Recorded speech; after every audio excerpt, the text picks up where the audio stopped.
మేడ్చల్ జిల్లా Jeedimetla police station పరిధి సుభాష్ నగర్లో ఈ నెల 10వ తేదీన చోరీ జరిగింది. ఈ కేసును పోలీసులు ఛేదించారు. ఓ స్క్రాప్ గోడౌన్లో ట్రక్కుతో సహా కాపర్ స్క్రాప్ను దొంగిలించారు నిందితులు.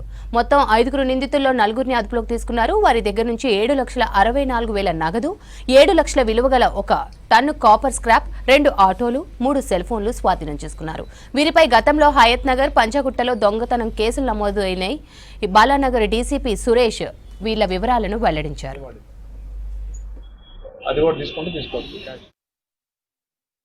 10th and 11th intervening night రోజున సుభాష్ నగర్ లో ఉన్న ఒక స్క్రాప్ గోడౌన్ లో ఒక దొంగతనం జరిగింది. ఆ దొంగతనంలో ఒక 2 టన్నుల copper wire and other items, అదేవిధంగా ఒక అశోక్ లేలాండ్ ట్రాలీ, ఇవి ఒక ముఠా దొంగిలించుకొని పోయింది, దొంగతనానికి గురైందని అతను కంప్లైంట్ చేసినాడు.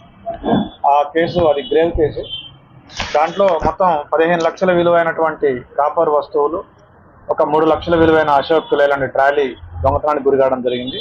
ఆ కేసుని సీరియస్గా తీసుకున్న సిసిఎస్ బాలానగర్ సిసిఎస్ పోలీసులు ఆ కేసు విషయంలో అనేక రకాలైన పరిశోధనలు చేసి అనేక రకాలైన క్లూలు సంపాదించి ఆ కేసుని డిటెక్ట్ చేయడం జరిగింది. ఆ క్లూస్ ఆధారంగా నిన్న సాయంత్రం మొత్తం 5గురిలో ఒక 4ని మనం అదుపులోకి తీసుకున్నాము. ఒక అతను అబ్స్టాండింగ్ ఉన్నాడు కేటు. దాని ప్రకారం గాజుల రామారావు ఎక్స్ రోడ్లో వీళ్ళని అదుపులోకి తీసుకోవడం జరిగింది. దీంట్లో 4 అక్యూజ్డ్ ఇప్పుడు మన అదుపులో ఉన్నారు, ఒక అతను అబ్స్టాండింగ్ ఉన్నారు.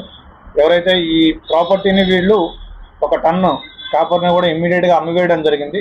ఆ డబ్బును కూడా రికవర్ చేయడం జరిగింది. సో ఒక 7,60,000 రూపాయల క్యాష్, 1 టన్ను కాపర్ ఐటమ్స్, ఒక అశోక్ లేలాండ్ ట్రాలీ మనం రికవర్ చేయడం జరిగింది. దీంట్లో A1 SD ఫిరోజ్, ఈయన కాలాపత్తర్లో ఉంటాడు, ఆటో డ్రైవర్.